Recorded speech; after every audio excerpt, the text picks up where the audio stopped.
morning. Good morning. Excited to be here. Good morning, Aglowers.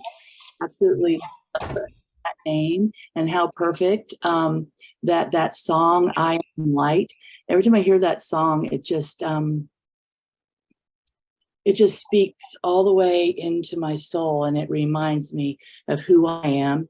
And today I want to share with you a little bit about myself and my story of coming to the New Thought movement and how it completely not only changed my life, but saved my life. So it starts with the whole idea of DNA. And so recently I was researching on ancestry.com. I was given a DNA kit. So I went in there pretty sure of my heritage and what the DNA would say. And I love it when we are surprised, much like with the Science of Mind and New Thought. I was awakened to the truth of who I really was. And so I'm going to tell you a story. My whole entire life, I was told and I believed that I was 50%, 60% Portuguese, and the rest was English, Irish, and Welsh. The truth is, based on my DNA, is that I am 60% Portuguese, I am Dutch, and Swedish. And I'm like, wait a minute. And so I read it, I'm like, Dutch and Swedish, wait a minute, no. And so I told my mom, and she said to me, well, no, that can't be right. Your father told me. And I said, well, therein lies part of the unraveling. It was that the truth. I said, he didn't always tell the truth about things. I said, so Mom, DNA doesn't lie. She goes, but that can't be true. And I said, well, DNA doesn't lie. And so that had me thinking about the truth of who we are, the essence of our being, the cosmic self, if you will. Where do we come from? We come from that divine essence. And the stories that we tell ourselves in this human form are not always the full story of who we are.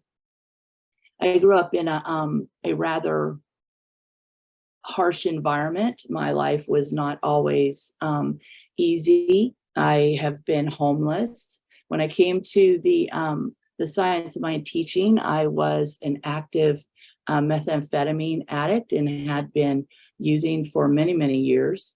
I have experienced previously a life that was of violence and survival.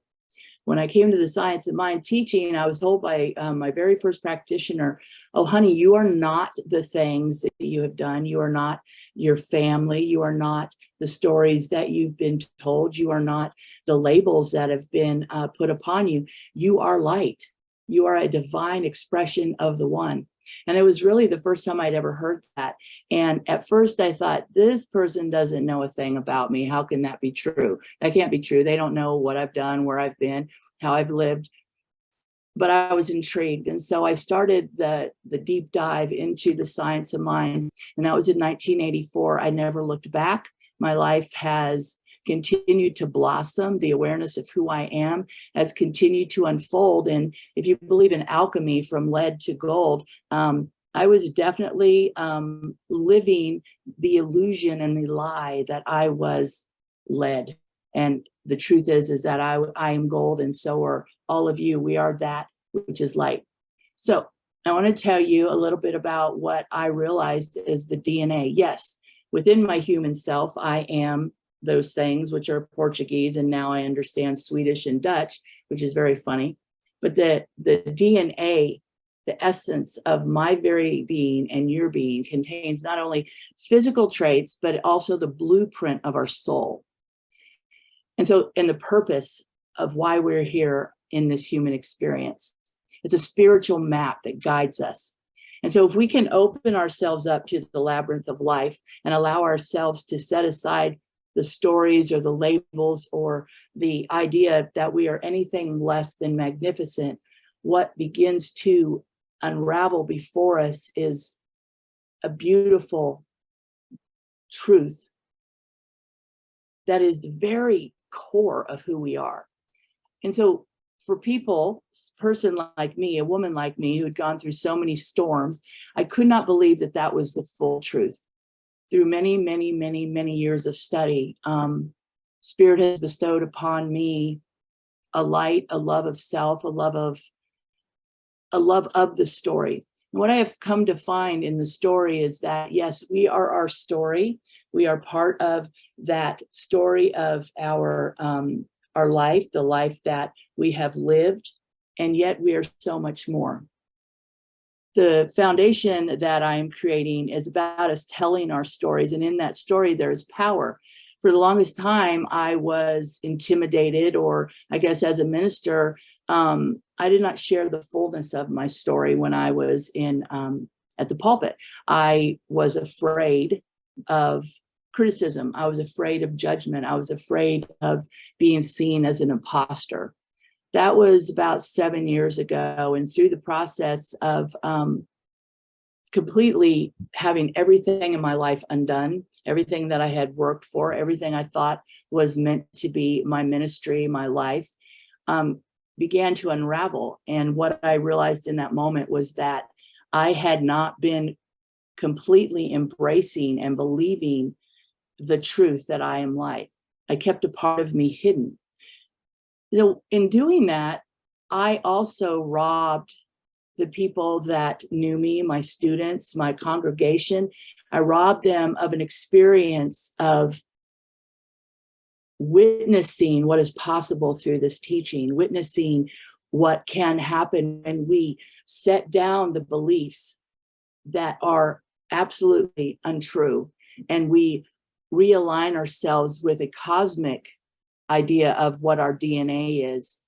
Everything begins to transform. There is not just a transformation, but almost a transmutation. And when I think about who I was in 1994 and who I am now, it's staggering. It's almost as if that is another person, and who I am today is another person. But the truth is that it's almost like a stew. You know how when you make a stew, you continue to add to it and add to it and add to it. It doesn't take away from what was originally there, which maybe was just a base stock, but it becomes richer and more flavorful and more fragrant and deeper. And I believe that's what happens when we embrace our story and we continue to add the truth of who we are at the cosmic level of DNA. And we begin to, I guess, learn how to think, because that is the greatest gift that I have been given, is learning how to think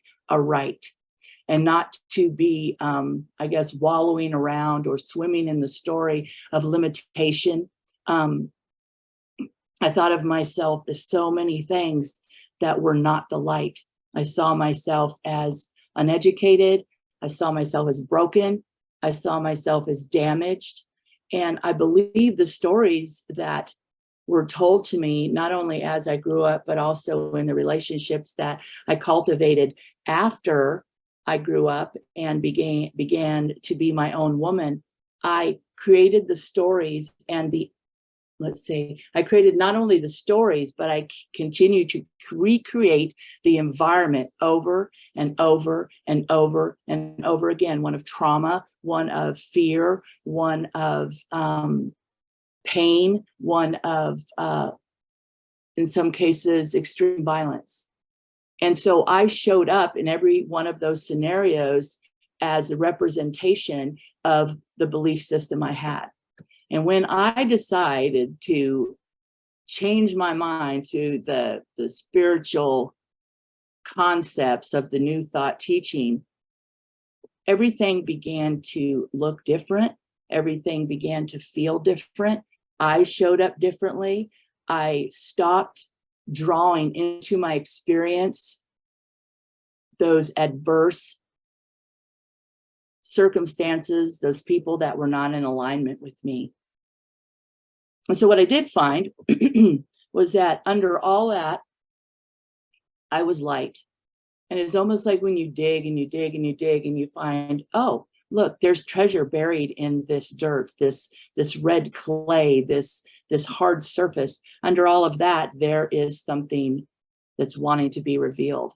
And what was wanting to be revealed was my true nature, the DNA of my soul, the cosmic DNA of my birthright, the birthright that I am a child of the universe who is absolutely divine and beloved.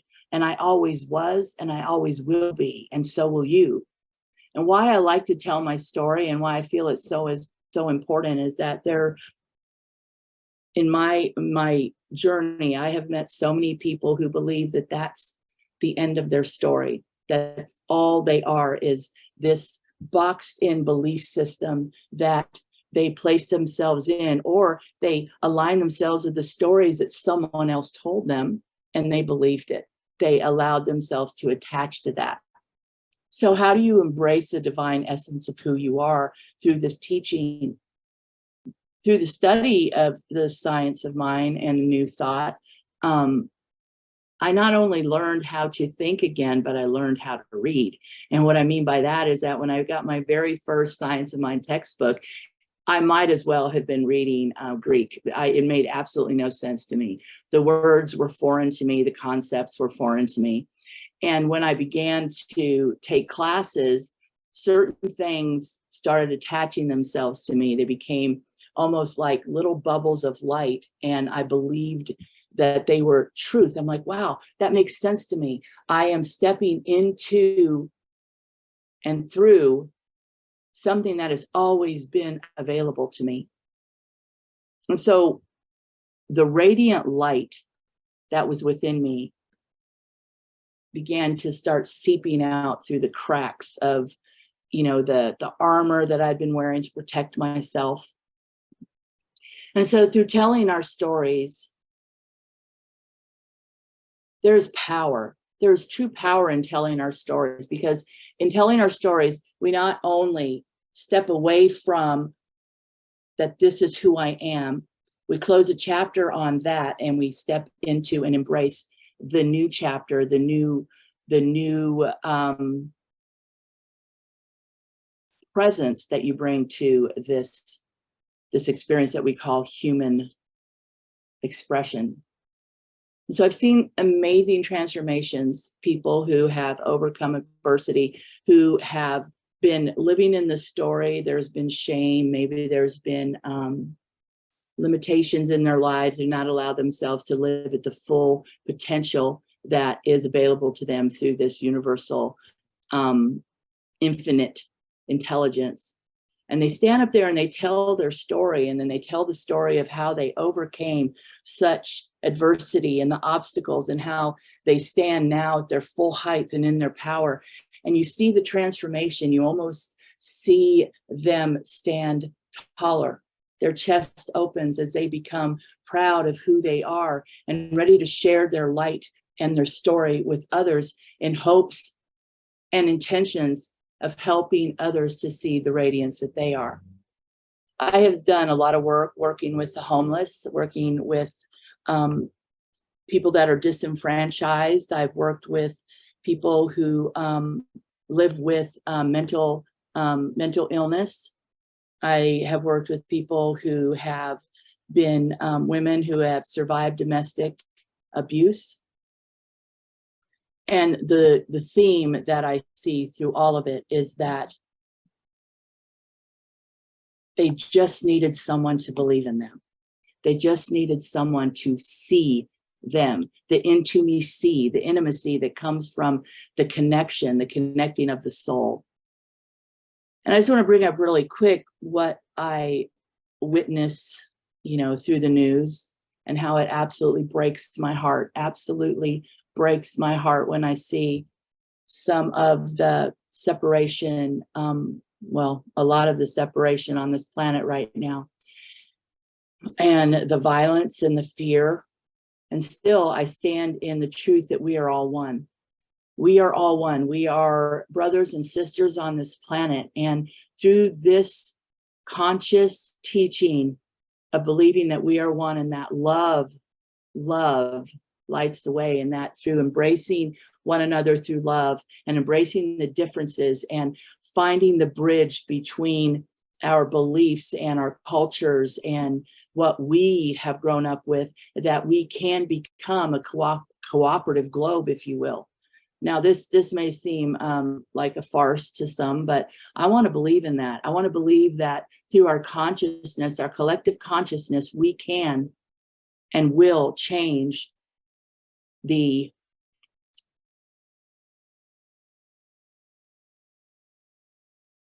we can change the pattern of separation. I wanted to say something else and I decided to shift where I was going with that. I don't know how much time I have left, but I do want to say this. My story is not unique. There are many, many people out there who have struggled through their childhood, who have struggled with drugs, domestic abuse, who have been homeless. My story I tell because I just want to share that through this teaching, through New Thought, through the application of the science of mind in my life, that I not have only realized the truth of my authentic DNA, that I am one with this magnificent intelligence back of all life, back of your life, back of our life, and that we are all connected and that there is no separation, only the one that is in mind. I realized that my indomitable spirit was stronger than I ever thought because I am a child of God. I'm a child of the one. And so my mission is to share with everyone how strong and beautiful they are, and that when they can step into the profound beauty and celebrate their cosmic DNA, a truth is revealed. And so my story becomes almost a welcome mat for others to step to me, to allow me to embrace. Let me embrace you. Let me see you. Let me be in that presence that I see in you. I see only the truth. I only see the truth. As we move past the stories that have allowed us to be limited, we shine, we are light. We are not the stories. We are not our family.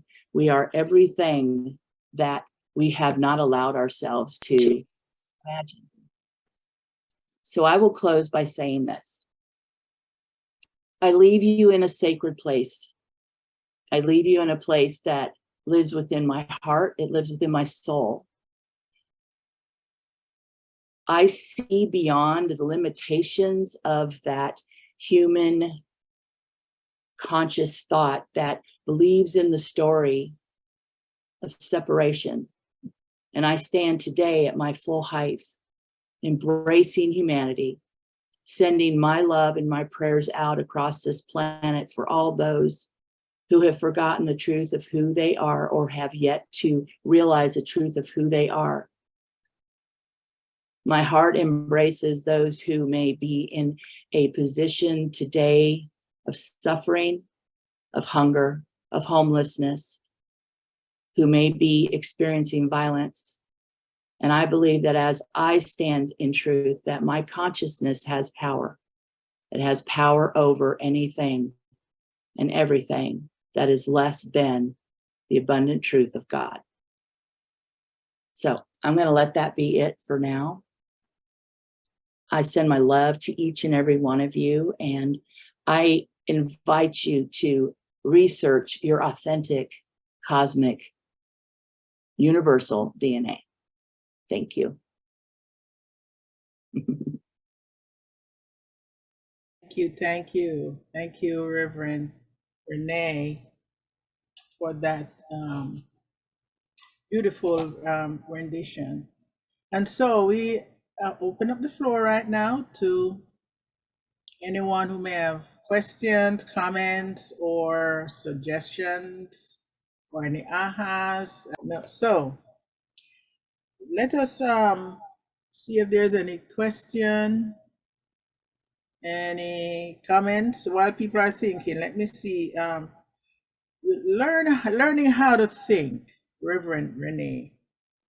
Do you have any practical steps or advice on how to do that? Because many of us don't. I think that's a process. Do you have any 1, 2, 3 steps that could help us to learn how to think?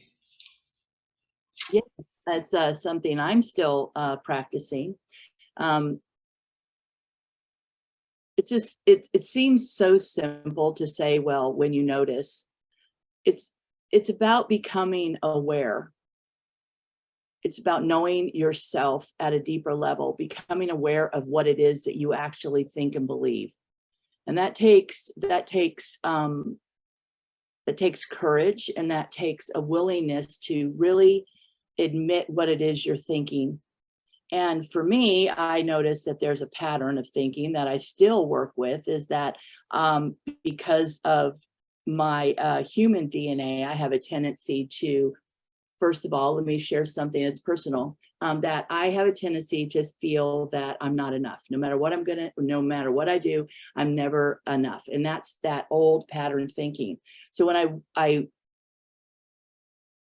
when I realize that I'm having that thought because I'm training my mind to think something different, I catch myself and I'll say, well, why are you making this mean that? Is this really the truth of who you are? And I have this series of questions that I ask myself. One is, do you know that to be true? And usually the answer to that is no. Where would you be without this thought? And what are you making this mean? And so if you think about it, we have an emotion. We usually have an emotion to a thought, and then that emotion causes us to have another thought, and then we have an experience from the thought, right? So if we can stop it at the emotion, it's like we always react. We're always reacting. And so it's about becoming, for me, it's about becoming aware of what I'm reacting to. Why am I reacting to that? And do I know that to be true? And reframing the story. Where would I be without this thought? And I find a lot of times for most of us, I'll just say for me personally, that I forward think. I think about what could happen, right? And so what about just taking a breath and centering yourself in the now moment and being aware of what's really happening in this now moment? Just breathe. And then you think from that place. And I always try to align myself with, well, what I'm feeling right now, I don't want to expand. So what is it that I want to expand? It's always looking to just make it so simple, because I think when we study the science of mind, we can make it very complicated, and it really is very simple. It's as simple as, what am I thinking? Do I want this to expand? And if not, what do I want to expand? It's an interesting way. I'm glad that you frame it like that, because my mentor or senior minister, we call her that, she's here. She's always telling us to embrace our magnificence. Yes. And yes, it takes a while. It takes a while. And about a year ago or so, someone was driving. I think they were not paying attention and hit me in the back. Oh. And I have been trying to analyze. I hear several analysis to Mm-hmm. that hit, because I didn't just see it as physical collision of two motor vehicles. I started to look at it metaphysically, and someone suggested that, listen, you are being pushed. Mm-hmm.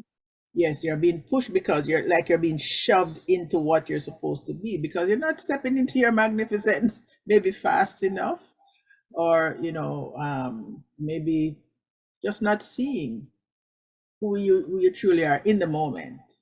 Mm-hmm. So yes, so that's I I've been working with that. Still have a little more to do, but yes, thank you for Yeah. letting me see that once more. The way I look at it, as far as stepping into your magnificence, think about how long it's like about training your mind's a muscle. And how long have we been, or some of us, bathing in the lack mentality for so long? We don't see ourselves as that. And so we have to train our minds to think a different way. And eventually it becomes easier than than it used to be, but it will be a journey. it's going to be a journey for me for the remainder of my life to keep the high watch on my thoughts and to remember that I am light. Hmm. And I do too believe that everything that happens to us happens through us and for us. And there's a divine message, a big, huge cosmic message to say, okay. And I carry around these books, you know, that say, okay, what does Louise Hay say about that? So, yeah. Okay, so I have another observation. You said you have moved through with your telling your story. And is there a class that you have, because many of us don't know how to tell our story. So is there a class that you may offer to help us to show us how to tell our stories, like, and make it effective? Yes, actually, I'm putting together kind of a new curriculum right now, and I'm putting together. It's going to be a series. It goes on like maybe 10 weeks to where we meet and we get together. So I can send that to you as soon as I have a date on the calendar, and it will be called My Story. And we'll get together and we will become intimate friends, and we will become each other's support system. And in telling our story, it's about celebrating one another. It's so beautiful. It's just so incredibly beautiful, and not to be ashamed of the limitation that we used to live in, to celebrate the power of stepping forward and into that thing that we want to call the new expression. So it's pretty powerful. It's pretty powerful. Thank you. Okay, we look forward to getting that info. I just like the way that Reverend Renée has articulated her story, you know, realizing that, oh, I'm not only Portuguese, but all the other parts of us, you know, and that's why from time to time when I look at myself, as the poem was taking us through these aspects of I am that, you know, it really opens up to me who I am, because I have to recognize that everything is me. And that's a real big bite to take, especially if you're just hearing it or seeing it, this presentation for the first time, or this you know. So I really did follow your story deeply. Thank you for being here today. Oh, thank you so much. Thank you. Yes, and as you're talking about the DNA, and yes, we know that, well, shouldn't say we know. Well, we are learning, as we are knowing that we are all endowed with the DNA of the divine. However, some of us are really wanting to know where we come from, our lineage. And a friend of mine did her DNA like you did. And she did her DNA, and she found that she had European and some other thing, I don't remember, but then she had like 8% black, which she couldn't even imagine. And it really sent her around the bend, because she couldn't embrace that at all. She didn't know where along her line that black would have showed up, but it was there, and it really unraveled her for a long time. So yeah. Okay. Yes, thank you. Thank you, Reverend, for your speaking today. It's very relevant to myself, And one of the words that you used, I thought I identified with the unraveling process. And that is a process I have discovered that goes on my entire life.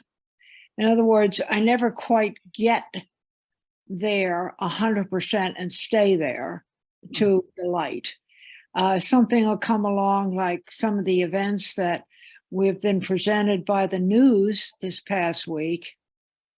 And in my personal DNA as a first child, I have the obligation to solve problems and take care of events.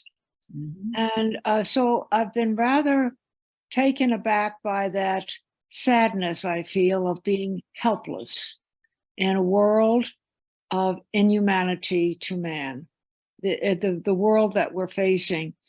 I agree that if our consciousness is raised to where everyone realizes their light, then the world will change.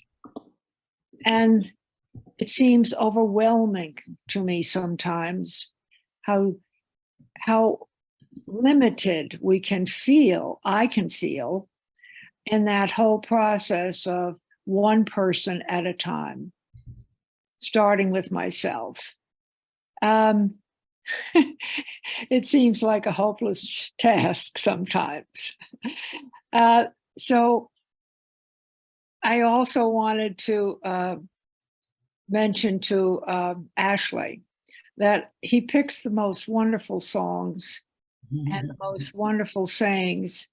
And I thought there for a minute when he couldn't get that lovely song, the song that was presented, that he would have to sing it. I kept waiting for Ashley to pick up the slack there for a minute.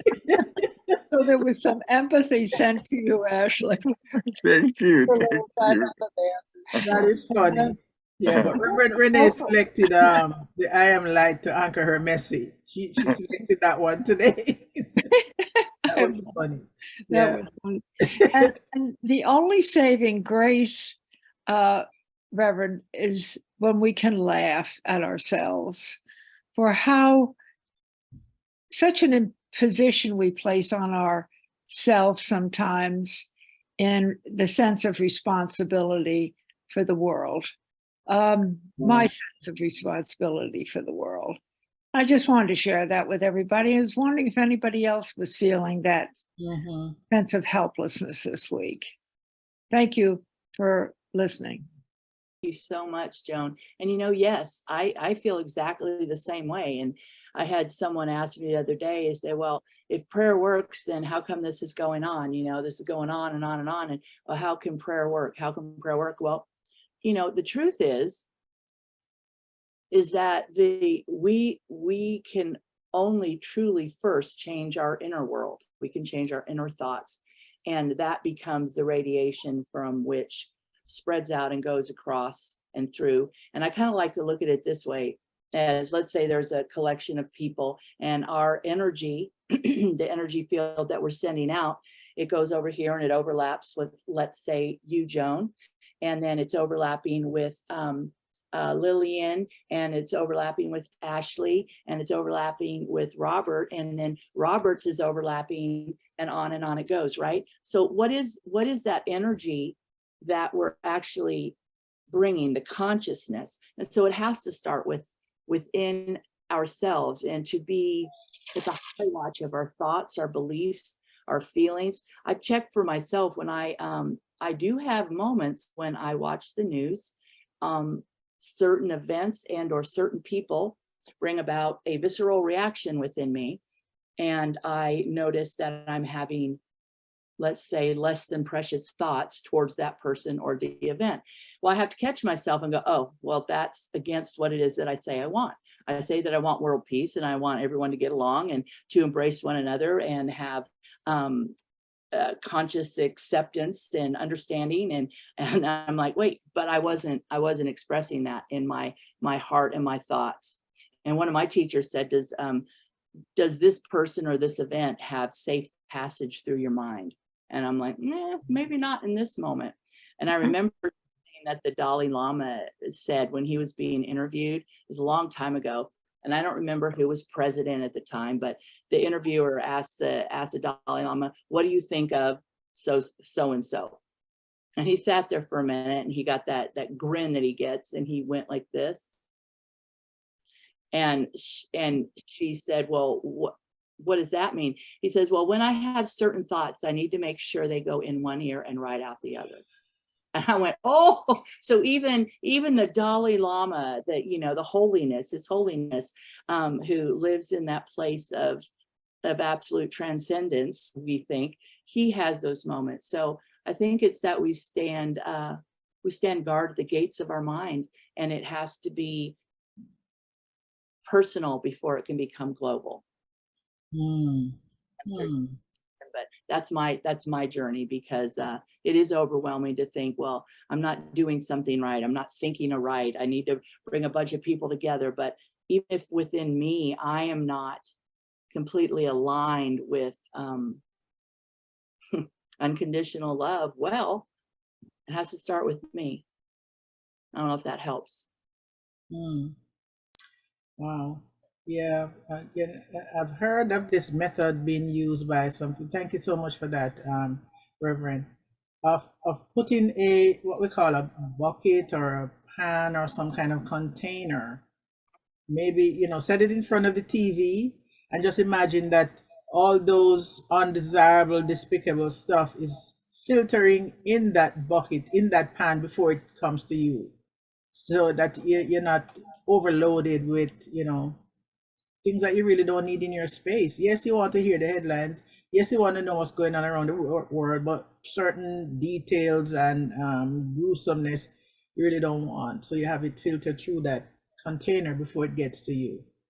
I don't know if that, you know, something that we could.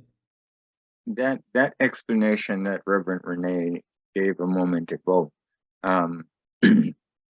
I think it's the core of the matter, because it just has to begin with me as an individual. And as she demonstrated, the overlapping, that's how the consciousness of the world will change. But it has to begin with the individual. And it spreads out like a ripple when you drop a pebble in a pond of water. So I can identify with what you said in that moment.